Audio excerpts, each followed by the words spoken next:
Welcome to another episode of the Let's Talk TriDelta podcast. I'm so glad that you joined us today. I am Mindy Tucker. I serve as TriDelta's CEO, and each year TriDelta recognizes a few really extraordinary women who exemplify our values and are really paving the way for the next generation of women. And today I'm so excited to talk to one of those 2025 Women of Achievement, Jackie Reses from our Hello. Pennsylvania chapter. Hi, how are you? I love it. I'm so glad you're here. And I'm so excited to tell everybody about you. And I kind of don't know where to start because it's such a long list of accomplishments in your career. Jackie is a powerhouse in the world of business, finance, innovation, from leading major financial institutions to shaping the future of fintech. Her career has really been remarkable. She's currently the chair, CEO, and co-founder of Lead, which is a chartered banking as a service platform for fintech, consumer, e-commerce, and digital asset companies. She co-authored a book called Self-Made Boss, which is a guide for small businesses on running and growing their ventures. She holds multiple patents in payments, credits, and cryptocurrency. She serves on boards, including for her alma mater, Wharton, at Penn, where she earned her Bachelor of Science in Economics with honors. There are so many accomplishments to list, Jackie. We're never going to get through all of them, but I'm so happy to welcome you to the podcast today. Thanks for being Oh, I'm so happy to be here. Thank you very much. I'm honored. good. Let's start a little bit with your story, how you started in college. You went to the University of Pennsylvania. What drew you there? I only ever wanted to go to Penn. So I'm not sure I ever perceived there to be another option. Oh, I had a cousin who went to Penn. My older brother went to Penn. And the reality is, if you're a kid who loves business and likes to start a bunch of businesses, Penn and Wharton in particular, as a sub school of the university, is like the holy grail of interesting. And so I got lucky that it was close enough to my house that I was familiar with it. It was about an hour away from Atlantic City, where I'm from. okay. And I had enough visibility from family members that it just became so obvious. And I skipped my senior year of high school, which is Oh, weird, I know. But I really wanted to go to school. I really wanted to work. And Penn was the institution that I absolutely fell in love with. I love it. And so they let you in early, Well, you younger. can go to college early. It's really weird. Most people don't know that, but you can apply to college without having graduated from high school. And I actually went back and graduated high school after my first year of college. Very weird. Interesting. Very weird. I've Yeah, never heard that. really. That's so interesting. Yeah. Um, okay, so you get to Penn. You learn about TriDelta. What made you want to join TriDelta? So, Tried Out was pretty foundational in my life from a friendship point of view and just as a cohesive group of women that kind of bonded together for kind of commonality of interests. And what I found at Tried Out at Penn was this unusual group of women who combined, um, a lot of fun. These were women who were social and loved going out at school and making the most of their time at Penn, while also being incredibly smart and switched on. And so I liked that combination. They were somewhat salt of the earth and more of people who wanted to make the most in the world with their lives. And so they were very comfortable in their own skin. And that was a group of women that I found perfectly suited what I wanted to do in my life. I think Penn tried outs, my peers, and I know it's even today, are wickedly smart and incredibly focused on their careers and being good citizens in the world. And I got lucky that it was such a good house and I met so many wonderful women that I'm still friends with today. Yeah, you do a great job of describing that. What I've seen the last, I think, 3 or 4 years in a row, we've had a woman from Penn who's been a woman of achievement. So really remarkable, capable, accomplished women. But they all go back to these really close-knit friendships they have too. And so the way you described that is perfect. It's just these really smart, dynamic women who want to do a lot in the world, but also wanted that social and friendship aspect and have kept that up over the years. So Yeah, um, and there's a lot of research that talks about when women go to single sex schools when they're kids and how they benefit out of being able to use their voice and the power of the way that they can connect with one another, that they're not made to feel stupid or they don't dumb things down. And I think the cadre of friends that we had at Penn was this amazing cohort of women who were focused on their career and also wanted to build more purposeful lives in lots of different ways, whether it was my roommate who went to the military or other roommates who went back to countries that they were from. And I've got other roommates who were professors, who are professors. And so, each one of them kind of found their way in the world, that's so different, but they all were just driven, mhm. um, and poised and comfortable as who they were, at the time in college. And so I feel like the peer group really benefited from that cohesion. And even today, there are some women that I cross paths with who have extraordinary achievements. And someone will ask me, like in the world of finance, like, oh, how do you know so and so? And I'll say, like, oh, she was my sorority sister. And I say it with pride. And Yeah, maybe it's, my generation. I'm not sure this is factually accurate, but I feel like my generation is one of the first generations that can really say, I've got a baller friend who also works in finance, and she was my sorority sister. And I feel like, for scores of years, men have been able to say that. And I feel like women are coming into their own in order to be able to say that as well. And I love it. I find so much pride in that, that, I do too. I enjoy it a lot. I do too. I think we have this amazing network of women and we don't talk about that and utilize that enough. It's just this, but men have done that forever. They've known how to do that forever and they've done that forever. So it makes me so happy to hear you say it in those words and be able to go out into the world and share that. So let's talk a little bit about your career. Nothing short of exciting. Can you walk us through some of your most major milestones in your career, some of the standout points for you? So Penn was a pretty significant standout moment for me. It really changed my worldview.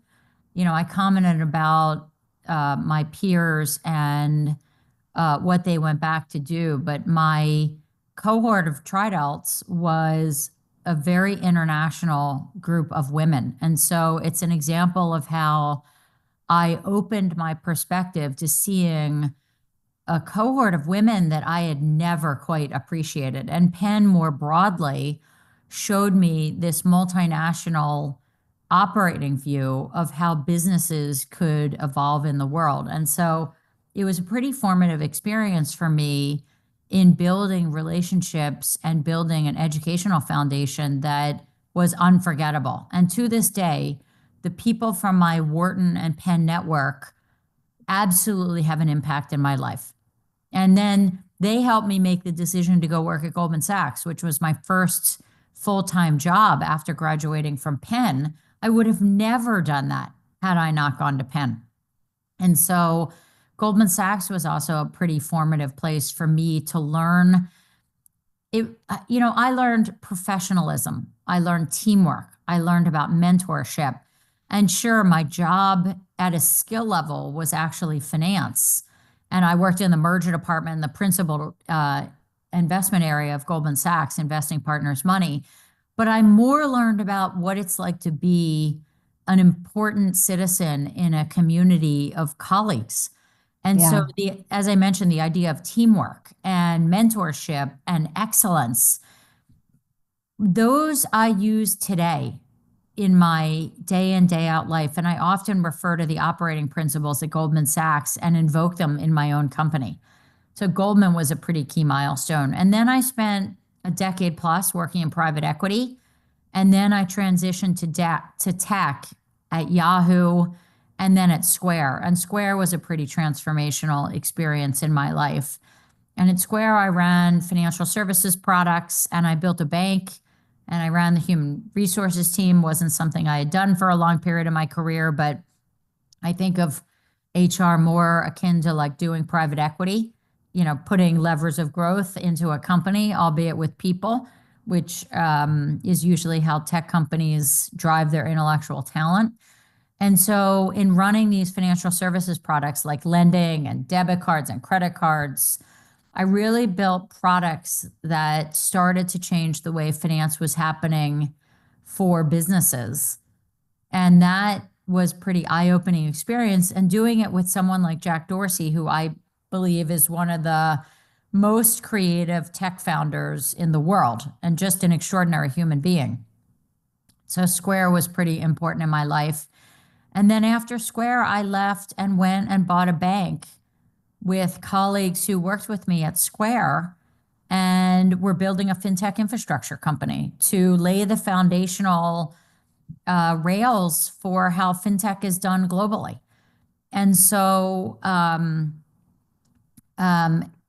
each one of those steps, working in private equity, working at Goldman Sachs, working at Square, helped lay the foundation for what I'm ultimately doing now, because I feel like I learned so much in each of those steps.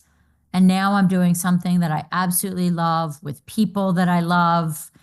And it feels like my entire career finally built up to this moment of owning my own company. Yeah. It's been pretty magical. So in a lot of these places, especially when you're getting into technology, not everything goes as planned, and there's a lot of moving forward and stepping back and moving forward again. How did you learn to handle the setbacks and keep moving forward when those things happened?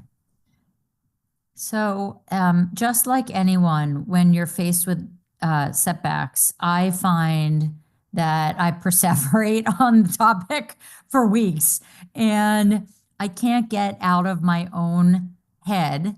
And it takes me a little while to think through it. But thankfully, I am a pretty steady Eddie thinker, and I often think aloud with colleagues. I think that's why I have such wonderful co-founders who are very open and honest intellectually.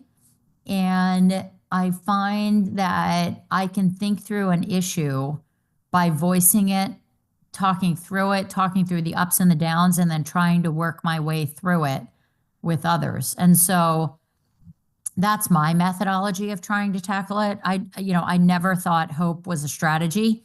You can only work through all these issues if you go from top to bottom through the thinking and try to think through every scenario.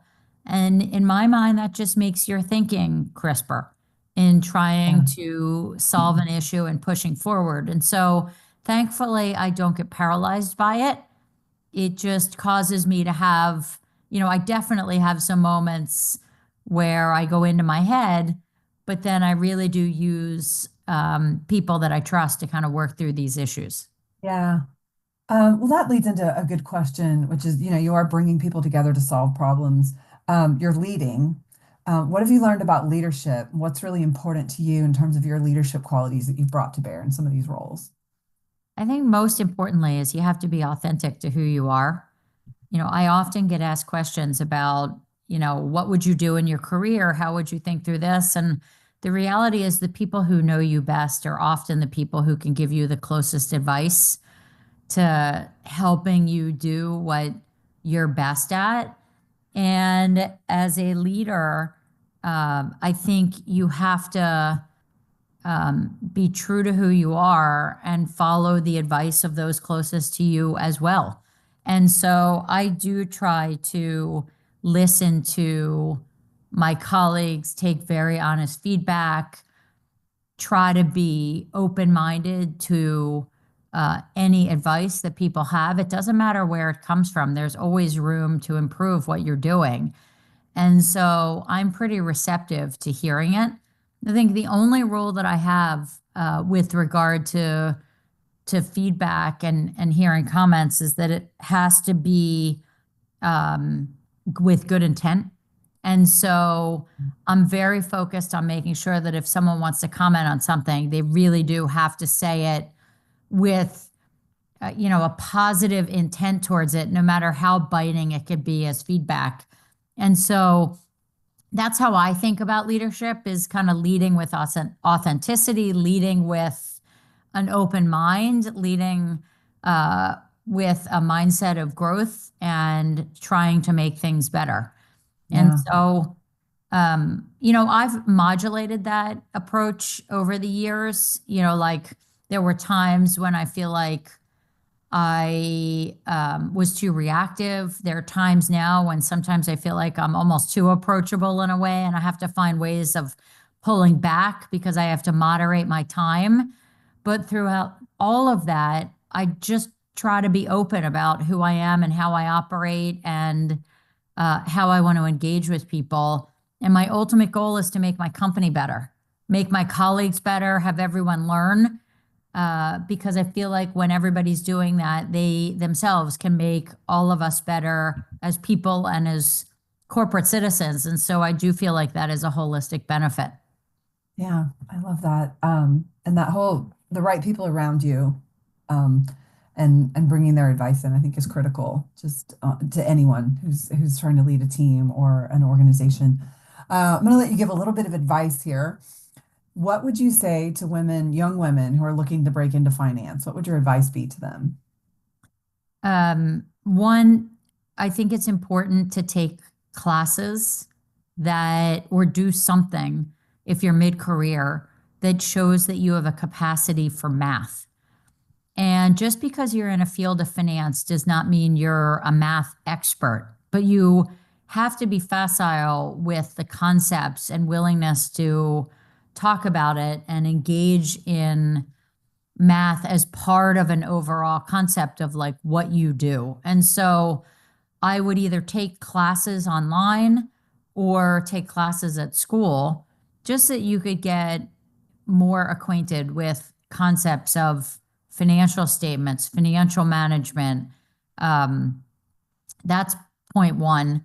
Point two is put yourself in the game and don't stop yourself in advance of a job because you fear that you're not going to be good at it. I find women can get in their head Yeah, and stop themselves from even trying when yeah, in reality, put your head down, do good work, get more acquainted with it, and put yourself out there and go try to get the job.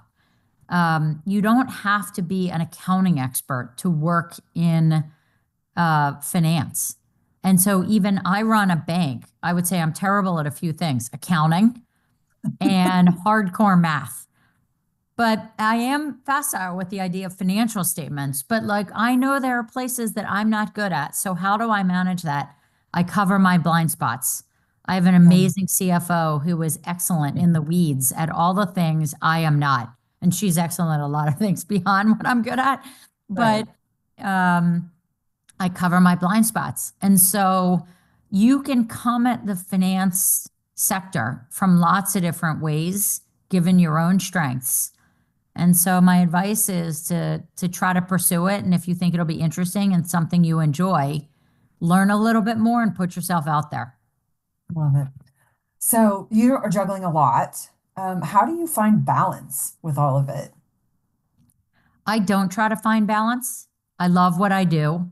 I love my kids. I have great friends. And somehow I try to prioritize in any given week what matters the most in that week. And so, I'm an empty nester. And so my kids are all on the East Coast.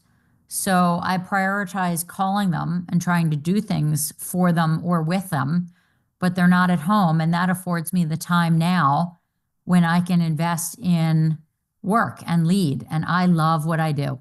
I love what Yeah, I do. And if you love what you do, I don't consider it work.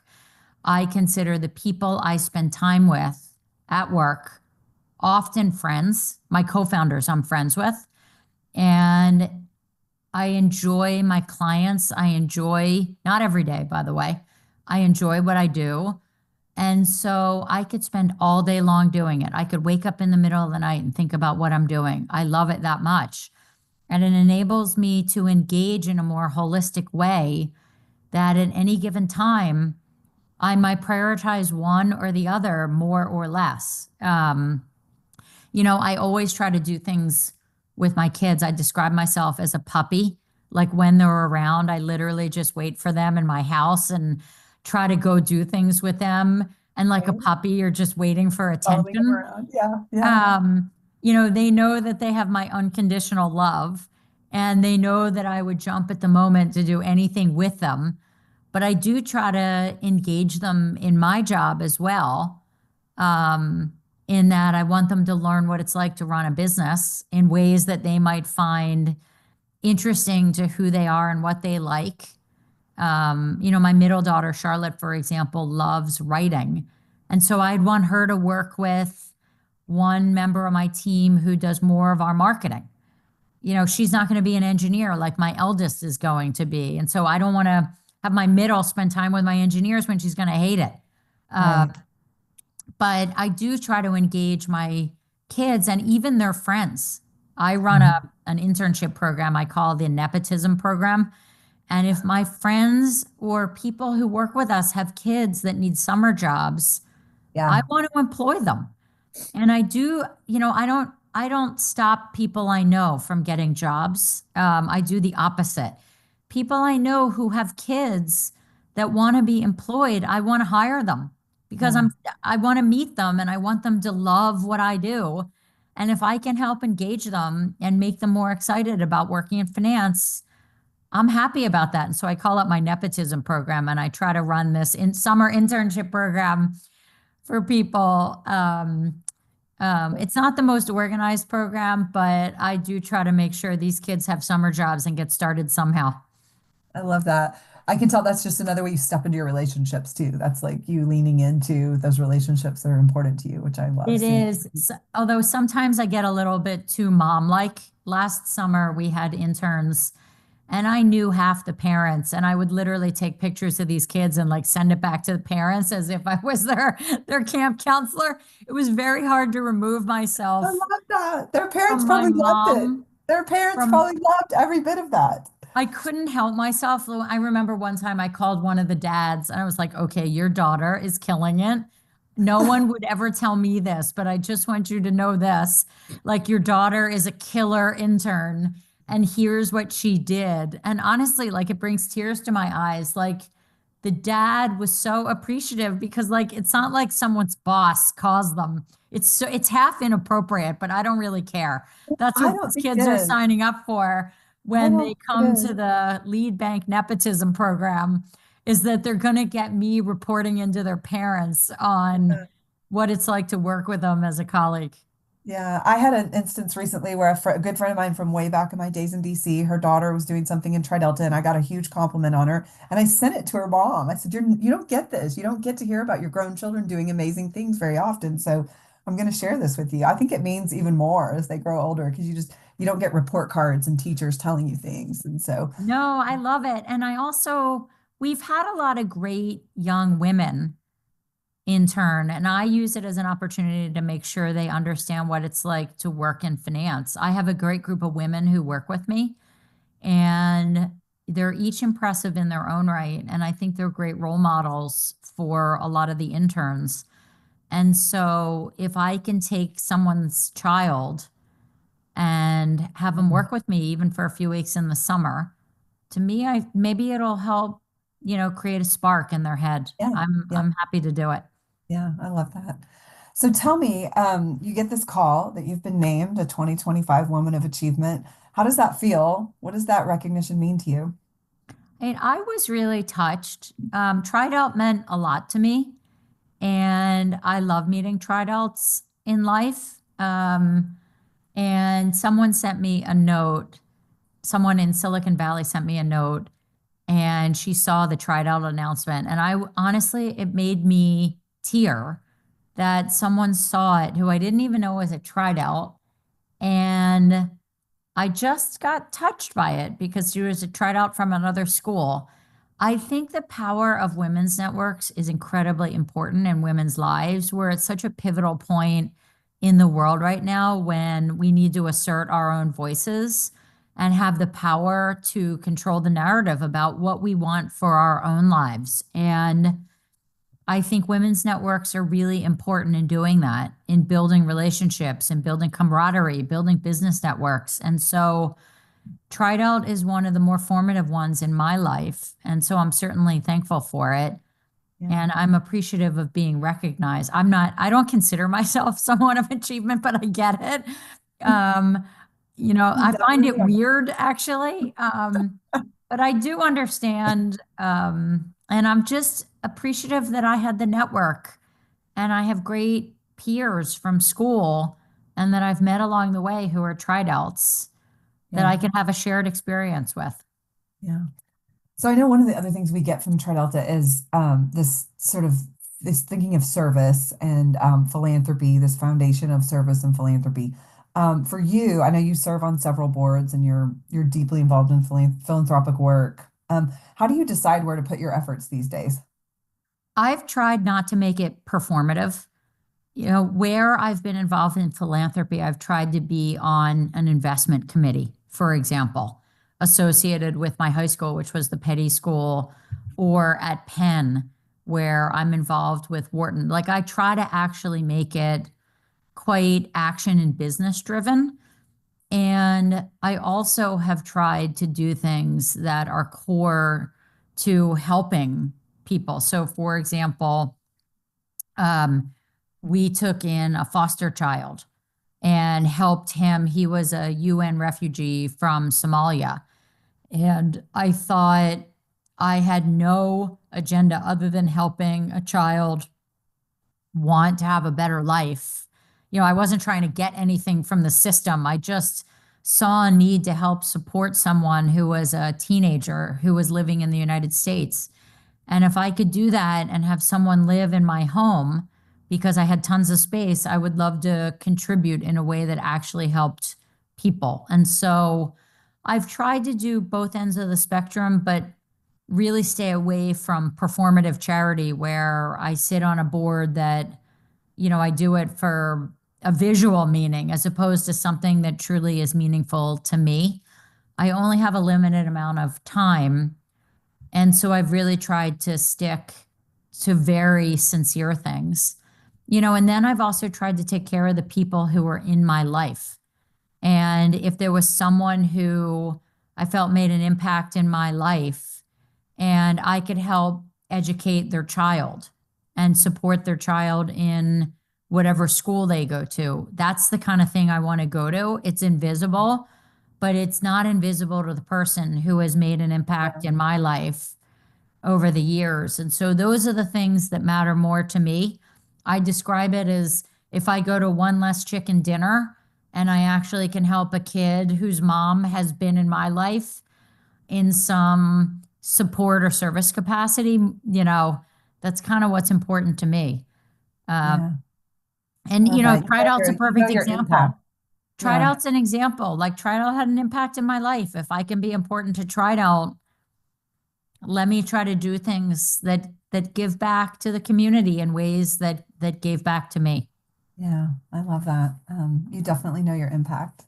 All right, I'm going to lighten it up a little bit here. A few lighthearted questions. What's one app that you can't live without? I can't live without Instagram. Okay. I can't live without news apps. Yeah, I'm a pretty diehard news reader, and so I have, the Journal, the Post, the FT, the New York Times, Yeah. Ground, Yeah. Axios, the Information. So holistically, news. And then I like the new Peloton Strength app. I think Okay. Peloton's killing it. And then there's a Pilates app that I know that's more than one, but there's a Oh, that's Pilates app okay. I really That like. that sort of leads into the next question, maybe, which is what's your favorite way to unwind after a long day? I have a workout routine that has changed my life. Okay. And it's a combination of strength-based Pilates, so Legree, and Uh-huh. Pilates I'm obsessed with. Okay. Obsessed. And I do it almost every day. I have my own Pilates machine. I go to Legree in classes. I really enjoy it. And I've never had abs in my entire life until doing Pilates. Wow. I didn't even know were under there. And then the second thing I do is I walk on a treadmill for miles during a day. And if I have a one-on-one with a colleague, I try to do it on the phone and I walk on a treadmill. Even if I'm in flip-flops, like Hoka flip-flops, Yeah. and I'm in jeans, I just try to go very slow speed, get an extra mile in while I'm on a conference call. Yeah. So that is my methodology. If I want to watch a TV show for an hour, rather than lie in bed and watch it, I get on a treadmill and walk Mhm. at like very low speed. Yeah. I love that. Totally changed my life. Okay. Those are good tips. Last one. What's the most unexpected skill you've picked up over the years? My most unexpected skill is that I know how to twirl the baton. It's We so have this in Jersey. common. We have this in common. Oh, really? I twirled in high school. This is so funny. Yeah. All right. So I know how to twirl.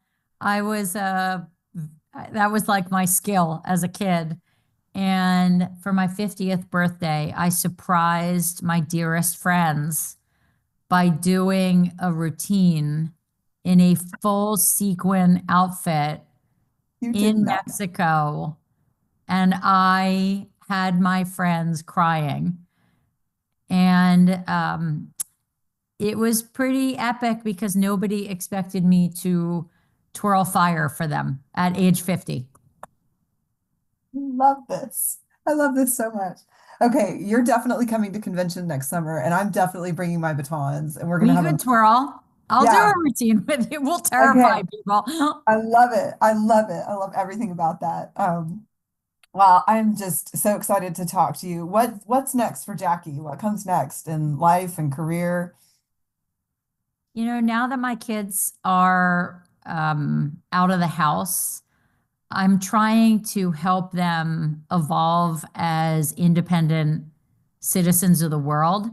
And, you know, it's a hard thing to deal with when you're used to living under the umbrella of your parents. And I'm trying to teach them about work, you know, getting first jobs, learning how to write their resume, learning how to be good professionals. And that's the thing I'm most focused on, other than my own work life, that and my own personal life. And so, um, you know, I do think it's fun to watch your kids become young adults and apply for jobs. And I obviously want to help them where I can.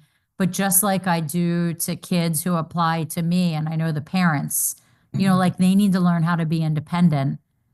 And I really enjoy helping them learn, okay, write an email and send that email to XYZ person. Like, I'm not Yeah, doing it for you. You go do it. It's your yeah, job. yeah. And I'm enjoying watching them flourish as independent young adults. It makes me so happy every day. I love that. I love that. Well, that's a good place to end. Happy family time. Jackie, thank you so much for joining us today. We're just so honored to have you in the sisterhood. So excited to recognize you as a woman of achievement and really appreciate you taking some time to share your story today. I know everybody will love hearing it. Oh, very appreciative. Very appreciative. Thank you for the honor. Thanks. And to our audience out there, we hope you'll like, subscribe, and rate our podcast. We have 3 stars in our crescent, but we love those 5-star ratings for the podcast. Thanks for joining us. And until next time, Delta Love.